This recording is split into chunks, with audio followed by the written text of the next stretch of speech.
Hello dear friends, welcome back. നമ്മൾ ഇനി പഠിക്കാൻ പോകുന്നത് തേർഡ് മൊഡ്യൂളിലെ history and theories of origin of tribes എന്ന് പറയുന്ന പോർഷനാണ്. ആക്ച്വലി നിങ്ങൾക്ക് തിയറീസ് ഒന്നും ആസ് സച്ച് പഠിക്കാനില്ല. എന്നിരുന്നാലും ചില ഒപ്പീനിയൻസൊക്കെ എങ്ങനെയാണ് ട്രൈബ്സ് ഉണ്ടായത്, എങ്ങനെയാണ് ഒരു ട്രൈബൽ കമ്മ്യൂണിറ്റി ഇന്നും നിലനിൽക്കുന്നത് എന്നുള്ളതിലേക്കൊക്കെ വെളിച്ചം വീശുന്ന തരത്തിലുള്ള അഭിപ്രായങ്ങളെ പറ്റിയിട്ടാണ് നമുക്ക് പഠിക്കാനുള്ളത്. ആദ്യം തന്നെ പറയുന്നത് എന്താണെന്ന് വെച്ചാൽ പ്രൈമോർഡിയൽ സോഷ്യൽ സ്ട്രക്ചർ എന്നാണ്. അതായത് നമ്മൾ കേട്ടിട്ടുണ്ടാവും, ആദ്യം മനുഷ്യന്മാർ എന്താ പറയുന്നത്, അലഞ്ഞു തിരിയുന്ന നൊമാഡിക് ലൈഫ് ആണ് സ്വീകരിച്ചിരുന്നത്, അല്ലെങ്കിൽ അങ്ങനത്തെ ഒരു ലൈഫായിരുന്നു ഉണ്ടായിരുന്നത്. പിന്നീട് കുറേ എവല്യൂഷണറി സ്റ്റേജസിൽ എപ്പോഴോ മനുഷ്യന്മാർ സെറ്റിൽഡ് ലൈഫ് ആരംഭിക്കുന്നു, കൃഷി ആരംഭിക്കുന്നു, അല്ലെങ്കിൽ ഹണ്ടിങ് ആൻഡ് ഗ്യാതറിങ് എന്ന് പറയുന്ന ഒരു സോഷ്യൽ ആയിട്ടുള്ള ഉപജീവന മാർഗം ആരംഭിക്കുന്നു. അങ്ങനെ ഒരു ഗ്രൂപ്പ് ലിവിങ്ങിലേക്ക് കടക്കുന്നു, അങ്ങനെ ട്രൈബ്സ് ഉണ്ടാവുന്നു എന്നുള്ള രീതിയിലൊക്കെ നമ്മൾ ചെറുപ്പത്തിലൊക്കെ പഠിച്ചിട്ടൊക്കെ ഉണ്ട്.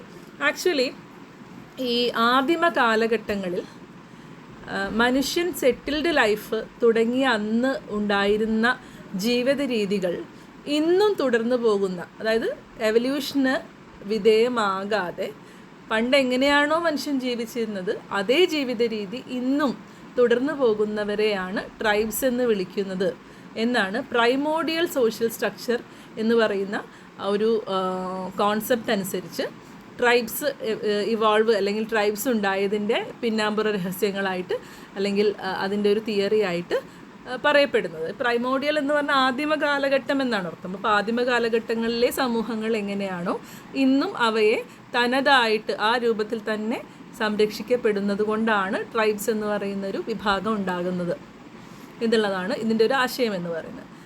ഇനി രണ്ടാമത്തെ ഒരു അഭിപ്രായം എവല്യൂഷണറി ഡെവലപ്മെൻറ്റാണ്. എവല്യൂഷൻ എന്ന് പറഞ്ഞാൽ നിങ്ങൾക്കറിയാലോ, നമ്മുടെ പരിണാമത്തിനെയാണ് എവല്യൂഷൻ എന്ന് പറയുന്നത്. Other theories see tribe as a stage in the evolution. അതായത് മനുഷ്യൻ്റെ സമൂഹം ഉണ്ടാവുന്നതിൻ്റെ നിരവധിയായിട്ടുള്ള എവല്യൂഷണറി സ്റ്റേജസിലൂടെ കടന്നു പോയിട്ടാണ് ഇന്നത്തെ മോഡേൺ സൊസൈറ്റി ഉണ്ടായിട്ടുള്ളത്. അതിലെപ്പോഴോ ഒരു സ്റ്റേജിൽ മനുഷ്യന്മാർ ട്രൈബ്സായിട്ട് തരം തിരിഞ്ഞുവെന്നും ആ ഒരു സ്റ്റേജാണ് ഇന്നും റെപ്രസെൻ്റ് ചെയ്യപ്പെടുന്നത് എന്നുമാണ് എവല്യൂഷണറി ഡെവലപ്മെൻറ്റ് എന്ന് പറയുന്ന ഒരു കോൺസെപ്റ്റ് വ്യക്തമാക്കുന്നത്. ഓക്കെ, അതർ തിയറീസ് സീസ് tribes as a stage in the evolution of human societies with a gradual shift towards more complex social structures and state formation. അപ്പം ഇന്നത്തെ നേഷൻ സ്റ്റേറ്റുകൾ ഉണ്ടാവുന്നതിനും കൂടുതൽ കോംപ്ലെക്സ് സങ്കീർണമായിട്ടുള്ള സൊസൈറ്റികൾ ഉണ്ടാവുന്നതിനുമായിട്ടുള്ള ഒരു പരിണാമ ഘട്ടമുണ്ട്. ആ ഘട്ടത്തിനിടയിൽ എപ്പോഴും ഉണ്ടായിട്ടുള്ള ഒരു വിഭാഗമാണ് ട്രൈബ്സ് എന്ന് പറയുന്നത് എന്നാണ് ഇവർ പറയുന്നത്. നെക്സ്റ്റ്, റൈസ് ഓഫ് കിൻഷിപ്പിൻ്റെ ഭാഗമായിട്ടാണ് ഈ ഒരു ട്രൈബ് എന്ന് പറയുന്ന വിഭാഗം ഉണ്ടായത് എന്ന് പറയുന്ന തിയറീസ് പറയുന്നത് എന്താണെന്ന് വെച്ചാൽ, പ്രത്യേകിച്ച് ആന്ത്രപ്പോളജിസ്റ്റുകളായിട്ടുള്ള മോർഗൻ, അതുപോലെ തന്നെ ദുർഖൈമിനെ പോലുള്ള സോഷ്യോളജിസ്റ്റുകൾ എല്ലാവരും തന്നെ ഈ കിൻഷിപ്പ് സിസ്റ്റത്തിന് കൂടുതൽ ഇമ്പോർട്ടൻസ് കൊടുക്കുന്നവരാണ്. Theories of kinship emphasize the importance of kinship system in shaping tribal societies. ഇപ്പോൾ ട്രൈബൽ സൊസൈറ്റി ഉണ്ടാക്കുന്നതിലേക്കായിട്ട് ഈ ബന്ധുത്വം എന്ന് പറയുന്ന സംഗതി കൂടുതലായിട്ട് കോൺട്രിബ്യൂട്ട് ചെയ്യപ്പെട്ടിട്ടുണ്ട് എന്നുള്ള ഇത് വ്യക്തമാക്കുന്ന ടൈപ്പ് തിയറീസ് ഉണ്ട്. അതാണ് കിൻഷിപ്പിനെ ബേസ് ചെയ്തുകൊണ്ടുള്ള തിയറീസ്. എക്സ്പെഷ്യലി മോർഗനും അതുപോലെ സോഷ്യോളജിസ്റ്റ് ആയിട്ടുള്ള തുർഖൈമൊക്കെയാണ് ഇതിന് കൂടുതൽ എംഫസിസ് കൊടുത്തിട്ടുള്ളത് കേട്ടോ. ഇനി നമുക്ക് ബ്രിട്ടീഷ് ഇൻഫ്ലുവൻസ്, ബ്രിട്ടീഷ് ആന്ത്രപ്പോളജിസ്റ്റുകൾ എന്തൊക്കെയാണ് ഇതിനെപ്പറ്റി പറയുന്നത് നോക്കാം. In India, the term tribe was often used by British to classify indigenous group, sometimes based on their location in remote areas or their distinct culture. ഒരു പ്രത്യേക കൾച്ചറൽ ആയിട്ടുള്ള സ്വഭാവ സവിശേഷതകൾ പ്രകടിപ്പിക്കുന്നവരെയോ അല്ലെങ്കിൽ ഏതെങ്കിലും റിമോട്ടായിട്ടുള്ള ഏരിയയിൽ ജീവിക്കുന്ന പ്രത്യേക വിഭാഗത്തിൽപ്പെടുന്ന ആളുകളെയോ സൂചിപ്പിക്കുന്നതിന് വേണ്ടിയിട്ട് ബ്രിട്ടീഷുകാർ ഇന്ത്യയിൽ ഉപയോഗിച്ചിട്ടുള്ളൊരു പദമാണ് ട്രൈബ്സ് എന്നാണ് പറയുന്നത്. ഓക്കെ, ഇനി ടെറിട്ടോറിയൽ കമ്മ്യൂണിറ്റീസ് എന്ന് പറഞ്ഞാൽ എന്താണെന്ന് നോക്കാം. The term tribe is often used to refer to territorial communities that live in isolation in areas like forest and foot hill. അപ്പോൾ നമ്മൾ ഇന്ന് കാലത്ത് ട്രൈബ്സ് എന്ന് ഉദ്ദേശിക്കുന്നത് എന്താണെന്ന് വെച്ചിട്ടുണ്ടെങ്കിൽ ഏതെങ്കിലും ഒരു പ്രത്യേക ജിയോഗ്രഫിക്കൽ ഏരിയയിൽ ഐസൊലേറ്റഡ് ആയിട്ട് കാണപ്പെടുന്ന ഒരു വിഭാഗം. ഐസൊലേഷൻ എന്ന് പറയുമ്പോൾ പ്രത്യേകിച്ച് ഫോറസ്റ്റിലോ അല്ലെങ്കിൽ കുന്നിൻ്റെ മുകളിലോ മലമുകളിലോ ഒക്കെ താമസിക്കുന്നവരായിരിക്കുമല്ലോ. അപ്പം അത്തരത്തിൽ ഉള്ള ആളുകളെ സൂചിപ്പിക്കുന്നതിനായിട്ടാണ് നമ്മൾ ട്രൈബ് എന്ന് പറയുന്നത്. ടെറിട്ടോറിയൽ കമ്മ്യൂണിറ്റീസിനെ സൂചിപ്പിക്കുന്നതിന് വേണ്ടിയിട്ടാണ് ട്രൈബ് എന്നുള്ള വാക്ക് ഉപയോഗിക്കുന്നത് എന്നാണ് പറയുന്നത്. ഓക്കെ, ഇനി ട്രൈബ് എന്ന പദത്തിനോട് അല്ലെങ്കിൽ കോൺസെപ്റ്റിനോട് റിലേറ്റഡ് ആയിട്ടുള്ള കുറച്ച് ടെർമിനോളജീസ് ഉണ്ട്. Schedule tribe, denotified tribes, primitive tribes പോലെയുള്ളവയാണവ. അപ്പോൾ ഇതൊക്കെ എന്താണെന്നൊക്കെ നമുക്ക് പഠിക്കണം. ഇതിനൊക്കെ 2 മാർക്സിനൊക്കെ ക്വസ്റ്റ്യൻസ് ചോദിക്കാറുണ്ട്. അപ്പോൾ ഇത് ഓരോന്നും എന്താണെന്ന് നമുക്ക് ശ്രദ്ധിച്ച് പഠിക്കാം കേട്ടോ. In the context of India, tribes are broadly used to refer to indigenous or tribal communities, while scheduled tribes are specific communities recognized by Indian Constitution with special rights and protections. അപ്പം tribes എന്ന് പറയുന്ന സമയത്ത് സാധാരണ ബ്രോഡായിട്ട് വളരെ indigenous ആയിട്ടുള്ള നാട്ട് അല്ലെങ്കിൽ folk ആയിട്ടുള്ള കമ്മ്യൂണിറ്റീസിനെ എല്ലാവരെയും പറയാൻ വേണ്ടി യൂസ് ചെയ്യുന്നൊരു ടേമാണ്. എന്നാൽ ഷെഡ്യൂൾഡ് ട്രൈബ്സ് എന്ന് പറഞ്ഞിട്ടുണ്ടെങ്കിൽ അത് വ്യത്യാസമുണ്ട്. കാരണം എന്താണെന്ന് വെച്ചാൽ ഇന്ത്യൻ കോൺസ്റ്റിറ്റ്യൂഷൻ പ്രത്യേകമായിട്ടുള്ള റൈറ്റ്സും പ്രൊട്ടക്ഷൻസും ഒക്കെ കൊടുക്കുന്ന ഒരു പ്രത്യേക വിഭാഗത്തിനെയാണ് നമ്മൾ എന്തെന്ന് പറയുന്നത്, ഷെഡ്യൂൾഡ് ട്രൈബ്സ്. ഈ ഷെഡ്യൂൾ എന്ന് വെച്ചിട്ടുണ്ടെങ്കിൽ എന്താണ്, പട്ടിക അല്ലേ, ഒരു പട്ടികയിൽ പെടുന്ന, അതായത് സ്പെഷ്യലായിട്ട് റിസർവേഷനും ശ്രദ്ധയും ആവശ്യമുണ്ട് എന്ന് ഉറപ്പിച്ചിട്ടുള്ള ചില വിഭാഗങ്ങളെ ഒരു പട്ടികയിൽ പെടുത്തുന്നുണ്ട്. അതിനെയാണ് പട്ടികവർഗ ട്രൈബ്സ് അല്ലെങ്കിൽ എന്താണ് ഷെഡ്യൂൾഡ് ട്രൈബ്സ് എന്ന് പേരിട്ട് വിളിക്കുന്നത്. ഓക്കെ, ഇനി ഡീനോട്ടിഫൈഡ് ട്രൈബ്സ് എന്ന് പറഞ്ഞാൽ എന്താണ്? They are communities previously labelled as criminal by British. അതായത് ബ്രിട്ടീഷുകാർ കുറ്റവാളികൾ എന്ന് അല്ലെങ്കിൽ എന്താ പറയുന്നത്, സ്ഥിരമായിട്ട് കുറ്റം ചെയ്യുന്ന ആളുകൾ എന്നുള്ള രീതിയിൽ ലേബൽ ചെയ്തിട്ടുള്ള ആളുകളെയാണ് ഡീനോട്ടിഫൈഡ് ട്രൈബ്സ് എന്ന് പറയുന്നത്.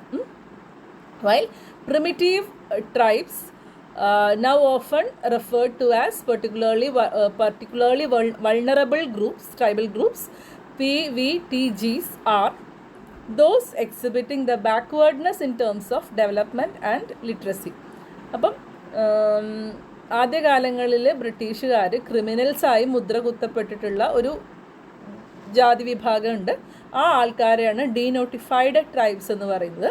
അതേസമയം ഇന്ന് പ്രിമിറ്റീവ് ട്രൈബ്സ് എന്ന് പറഞ്ഞിട്ടുണ്ടെങ്കിൽ എക്സ്പെഷ്യലി അവരെ പറയുന്ന പേരാണ് PVTG, അതായത് പെർട്ടിക്കുലർലി വൾണറബിൾ ട്രൈബൽ ഗ്രൂപ്പ്സ്. അതായത് എന്താണ്, വളരെയധികം ദൗർബല്യങ്ങളുള്ള ആളുകളെയാണ് എന്തെന്ന് പറയുന്നത് ഈ PVTG എന്ന് പറയുന്നത്. അതായത് അവർ വികസനത്തിൻ്റെ കാര്യത്തിലാണെങ്കിലും ഇനി പഠിപ്പിൻ്റെ അല്ലെങ്കിൽ ലിറ്ററസിയുടെ കാര്യത്തിലാണെങ്കിലും പിന്നോക്ക അവസ്ഥയിൽ നിൽക്കുന്നവരാണ്. അപ്പം ഈ വിഭാഗക്കാരെ സൂചിപ്പിക്കുന്നതിന് വേണ്ടിയിട്ടുള്ള ടേമാണ് PVTG. ഓക്കെ, അപ്പോൾ ഇതൊക്കെ ചിലപ്പം ചോദിക്കാൻ സാധ്യതയുള്ളതാണ് കേട്ടോ, ചെറിയ ചെറിയ മാർക്സിനൊക്കെ. നൗ കുറച്ചും കൂടെ ഡീറ്റെയിൽ ആയിട്ട് നമ്മൾ നോക്കുകയാണെങ്കിൽ ട്രൈബ് എന്ന് പറയുന്നതിൻ്റെ ഒരു ബ്രോഡ് ഡെഫിനിഷൻ എന്ന് പറയുന്നത് indigenous or tribal communities in India often associated with unique cultural practices, languages and ways of life.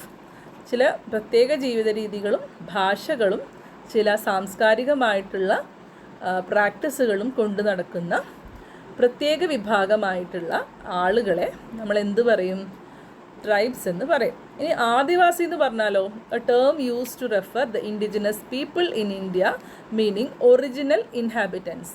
അതായത് ശരിയായിട്ടുള്ള ഈ ഒരു നാട്ടിലെ ഇൻഹാബിറ്റൻസ് നിവാസികൾ എന്ന് പറയുന്നത് ആരാണ്? ആദിവാസികളാണ്. ബാക്കിയുള്ളവരൊക്കെ വന്നു ചേർന്നതായിട്ടാണ് എവല്യൂഷണറി ആയിട്ടുള്ള ഹിസ്റ്ററി പറയുന്നത്. അപ്പം ഒറിജിനലി ഈ ഭൂഖണ്ഡത്തിൽ ജനിച്ച് ജീവിച്ച് വളർന്നു വരുന്ന ആളുകളെയാണ് ഇൻഡിജിനസ് എന്ന് പറയുന്നത്. അപ്പോൾ ഒറിജിനലി ഇൻഹാബിറ്റൻസ് ഓഫ് ഈ ഒരു പ്രത്യേക ഭൂപ്രദേശത്തിൻ്റെ അവകാശികളായിട്ട് അല്ലെങ്കിൽ ആദിമകാലം മുതലേ ഇവിടെ തന്നെ ഉള്ള ആളുകളായിട്ട് നമ്മൾ കരുതുന്ന ആളുകളെയാണ് ആദിവാസികൾ എന്ന് പറയുന്നത്. ആ പേരിൽ നിന്ന് തന്നെ നമുക്കറിയാമല്ലോ അല്ലേ. അപ്പം ഒറിജിനൽ ഇൻഹാബിറ്റൻസ് എന്നാണ് അതിൻ്റെ അർത്ഥം.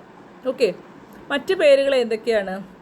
ജനജാതി, ഇപ്പോൾ ഹിന്ദിയിൽ ജൻജാതി എന്നാണ് പറയുക. ഗിരിജൻ, വനവാസി, ആദിമജാതീസ്, ഇതൊക്കെ ആദിവാസികളെ സൂചിപ്പിക്കുന്നതിന് വേണ്ടി ഇന്ത്യയിൽ പലയിടത്തായിട്ട് ഉപയോഗിക്കപ്പെടുന്ന ടേംസ് ആണ്. ഓക്കെ, ഇനി നമുക്ക് ഷെഡ്യൂൾ ട്രൈബ്സ് എന്താണെന്ന് നോക്കാം. കോൺസ്റ്റിറ്റ്യൂഷണൽ റെക്കഗ്നിഷൻ അനുസരിച്ച് officially recognised by Indian constitution as a category of disadvantaged communities according to Wikipedia. അപ്പോൾ സാധാരണഗതിയിൽ നമുക്ക് എന്താ പറയുക, ഇന്ത്യൻ കോൺസ്റ്റിറ്റ്യൂഷൻ ഒഫീഷ്യലി റെക്കഗ്നൈസ് ചെയ്തിട്ടുള്ള ഡിസഡ്വാൻറ്റേജസ് ആയിട്ടുള്ള, അതായത് അവർക്ക് വലിയ നേട്ടങ്ങൾ അല്ലെങ്കിൽ പ്രിവിലേജസ് ഒന്നും ഇല്ലാത്ത ഒരു വിഭാഗമായിട്ട് ഐഡൻറ്റിഫൈ ചെയ്യപ്പെടുന്ന വിഭാഗത്തിനെയാണ് നമ്മൾ എന്തെന്ന് പറയുന്നത്, ഷെഡ്യൂൾഡ് ട്രൈബ്സ് എന്ന് പറയുന്നത്. ഇവർക്ക് എന്തൊക്കെ സ്പെഷ്യൽ പ്രൊവിഷൻസ് ആണ് കിട്ടുന്നത്? അവർക്ക് കിട്ടുന്നത് നല്ല അർഹത ഉള്ളത് എന്തിനൊക്കെയാണെന്ന് നോക്കാം. They are eligible for affirmative action policies and special protection in education, employment and other areas.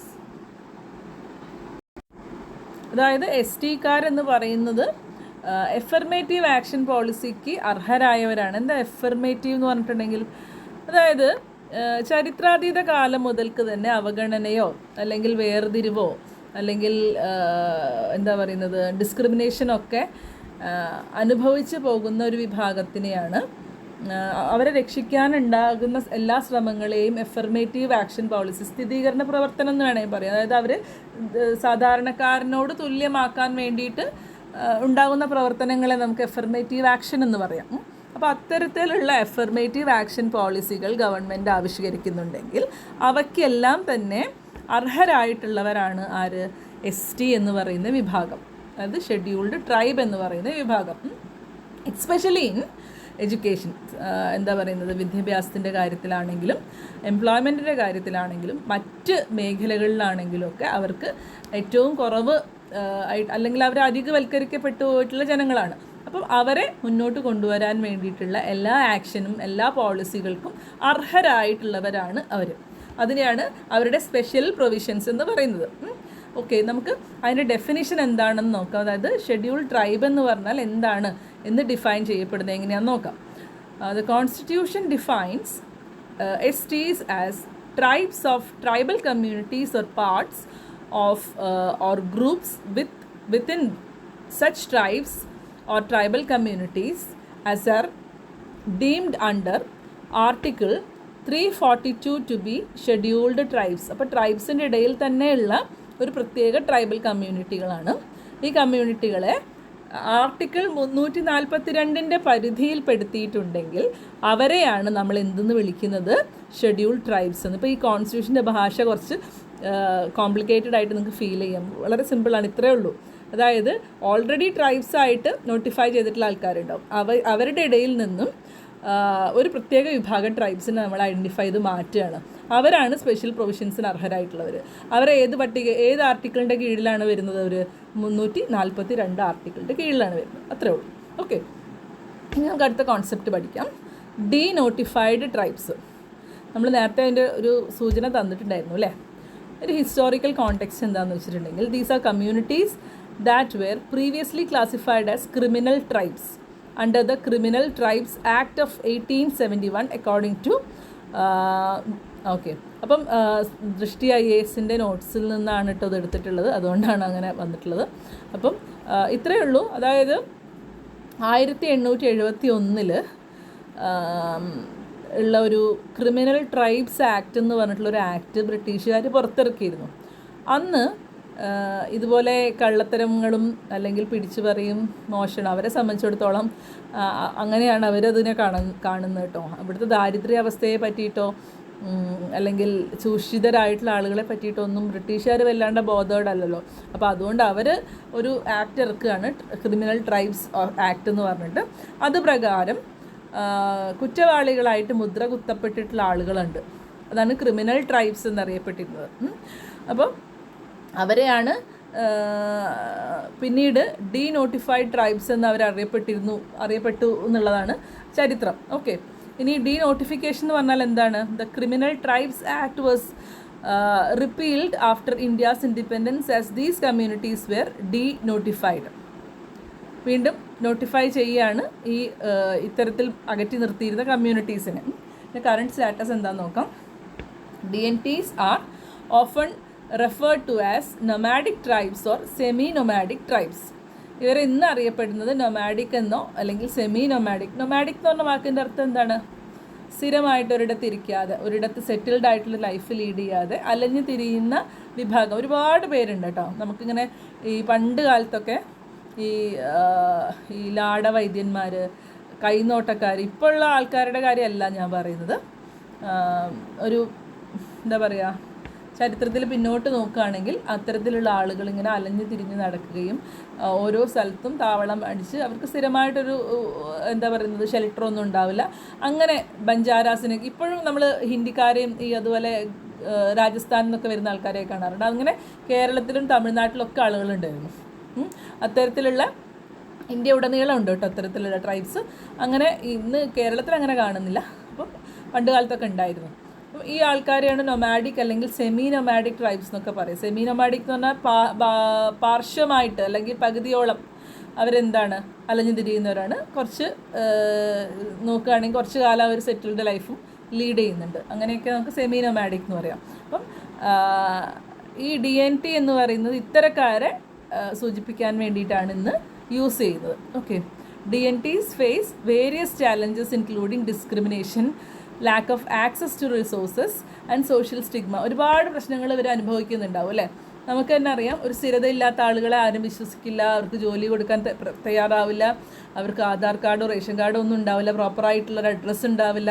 അപ്പം അത്തരത്തിൽ ഒരുപാട് ഡിസ്ക്രിമിനേഷൻസും റിസോഴ്സസ് കിട്ടാതെ ഉള്ള അവസ്ഥയൊക്കെ ഇവർക്ക് ഉണ്ടാവാറുണ്ട്. അപ്പം ഇത്തരത്തിലുള്ള ആളുകളെ സംരക്ഷിക്കാൻ വേണ്ടിയിട്ടാണ് പുതിയ നിയമങ്ങളൊക്കെ ഉണ്ടാക്കിയിട്ടുള്ളത്. പണ്ട് ബ്രിട്ടീഷുകാർ ഇവരെ അകറ്റിയതുപോലെ നമ്മൾ അകറ്റാതിരിക്കാൻ വേണ്ടിയിട്ടാണ് ഇത്തരത്തിലുള്ള നിയമങ്ങളൊക്കെ ഉണ്ടാക്കുന്നത്. ഇനി നമുക്ക് primitive tribes or particularly vulnerable tribal groups എന്താണെന്ന് നോക്കാം. നമ്മൾ നേരത്തെ ഷെഡ്യൂൾ ട്രൈബ്സ് എന്താണെന്ന് പറഞ്ഞു.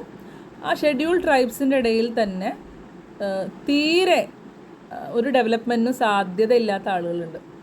അവരെ പ്രത്യേകമായിട്ട് തരംതിരിച്ചിട്ടുണ്ട്. അങ്ങനെ തരംതിരിച്ച് അവർക്ക് കുറച്ചും കൂടെ ബെറ്റർ ആയിട്ടുള്ള റിസോഴ്സസ് നൽകാൻ വേണ്ടി ഗവൺമെൻറ് എയിം ചെയ്യുന്നുണ്ട്. അപ്പോൾ അത്തരക്കാരെ നമുക്ക് എന്തു പറയാൻ പറ്റും? PVTGs എന്ന് പറയാൻ പറ്റും, അല്ലെങ്കിൽ പെർട്ടിക്കുലർലി വൾണറബിൾ ട്രൈബൽ ഗ്രൂപ്പ്സ്. അവർ എങ്ങനെയാണ് വൾണറബിൾ ആവുന്നത്? Due to factors like low literacy, അതുപോലെ സബ്സിസ്റ്റൻസ് ലെവൽ ഓഫ് എക്കണോമിക്സ്. അപ്പോൾ ഇവർക്ക് എപ്പോഴും അന്നെന്നുള്ളത് കഴിഞ്ഞു പോയാൽ മതി, അല്ലാണ്ട് നാളേക്കുള്ള കരുതിവെപ്പില്ല, നാളേക്ക് കിട്ടാനില്ല. അന്നന്ന് തന്നെ ഒരു നേരം മാത്രം ഭക്ഷണം കഴിക്കാനൊക്കെ ഉണ്ടാവുള്ളൂ ചിലപ്പം. അതിന് വേണ്ടിയിട്ട് സ്കില്ലുണ്ടാവില്ല, അത് നേടിയെടുക്കാൻ സ്കില്ലുണ്ടാവില്ല, സൂക്ഷിച്ച് വെക്കാനുള്ള അറിവുണ്ടാവില്ല. അങ്ങനെ കുറേ പ്രശ്നങ്ങൾ അനുഭവിക്കുന്ന ഒരു പ്രത്യേക വിഭാഗമാണ് PVTGs നോക്കുകയാണെങ്കിൽ പറയാൻ പറ്റും. ഓക്കെ, അപ്പം ഇവരെ എന്താ പറയുന്നത് സെപ്പറേറ്റ് കാറ്റഗറൈസ് ചെയ്തിട്ടില്ലെങ്കിൽ ഇവർക്ക് വേണ്ടത്ര ആനുകൂല്യങ്ങൾ ലഭിക്കില്ല എന്നുള്ളത് കൊണ്ടാണ് ഷെഡ്യൂൾ ട്രൈബ്സിൻ്റെ ഇടയിൽ നിന്ന് തന്നെ ഒരു പ്രത്യേക വിഭാഗമാക്കിയിട്ട് ഇവരെ തരംതിരിച്ചിട്ടുള്ളത്. ഓക്കെ, ഇതിൻ്റെ ക്യാരക്ടറിസ്റ്റിക്സ് എന്തൊക്കെയാണ്? They often live in remote areas having declining or stagnant population and have limited access to mainstream services. വളരെയധികം കാടിൻ്റെ ഉള്ളിൽ ജീവിക്കുന്ന ആൾക്കാരാണ് ഇവർ. ഇവർക്ക് സാധാരണ ജനങ്ങളുമായിട്ട് വലിയ സമ്പർക്കമൊന്നും ഉണ്ടാവില്ല. പക്ഷേ ചില ആദിവാസികൾ, ഇപ്പം നമ്മൾ വയനാട്ടിലോ ഒക്കെ പോവുകയാണെങ്കിൽ ആദിവാസികൾ കൂടുതലായിട്ട് സാധാരണക്കാരോട് മിങ്കിളായിട്ടുള്ളതായിട്ട് നിങ്ങൾ കാണാൻ പറ്റും. അതേസമയം ഇത്തരത്തിലുള്ള PVTGs എന്ന് പറയുന്ന ആൾക്കാർക്ക് തീരെ ആളുകളുമായിട്ട് പുറം ലോകവുമായിട്ട് എക്സ്പോഷറൊന്നും ഉണ്ടാവില്ല, റിസോഴ്സസിനെ പറ്റിയിട്ട് അറിയില്ല, അന്നന്ന് വേണ്ടുന്ന കാര്യങ്ങൾ ഇപ്പോൾ ഈ പറഞ്ഞ പോലെ കാട്ടുകനികളൊക്കെ കിട്ടിയാൽ ഭക്ഷിക്കുക, എന്താ കിട്ടുന്ന വെച്ചാൽ അത് കഴിക്കുക എന്നുള്ള ആ ഒരു അത്രയ്ക്കുള്ള ഒരു സ്കില്ലേ അവർക്കുള്ളൂ. അത്തരം ആളുകളെയാണ്, അത് അവരുടെ ജീവിത രീതിയാണ്. പക്ഷേ അതുകൊണ്ട് തന്നെ അവർക്ക് എന്ത് പറ്റും? അവരുടെ പോപ്പുലേഷൻ വളരെയധികം ഡിമിനിഷിങ് ആയിരിക്കും. ഓക്കെ, അപ്പോൾ മെയിൻ സ്ട്രീം സർവീസ്, മുഖ്യധാരയിലുള്ള കിട്ടാൻ അർഹതയുള്ള പല കാര്യങ്ങളെ പറ്റിയിട്ട് അവർക്ക് അറിവ് പോലും ഉണ്ടാവില്ല. ഓക്കെ, അപ്പം ഇവരുടെ പണ്ടത്തെ പേര് പ്രിമിറ്റീവ് ട്രൈബൽ ഗ്രൂപ്പ്സ് എന്നായിരുന്നു. ഇപ്പം PVTGs എന്നാണ് ഇവരറിയപ്പെടുന്നത്. ഓക്കെ, ഇനി നമുക്ക് നെക്സ്റ്റ് ക്ലാസ്സിൽ ട്രൈബ്സ് ആൻഡ് കാസ്റ്റ് എന്ന് പറയുന്ന ഒരു ടോപ്പിക്കിനെ കുറിച്ച് സംസാരിക്കാം. അപ്പോൾ ഇത് നന്നായിട്ട് പഠിക്കുക. ഇതൊക്കെ ഇമ്പോർട്ടൻ്റ് ആയിട്ടുള്ള ഏരിയാസാണ്. Thank you for watching.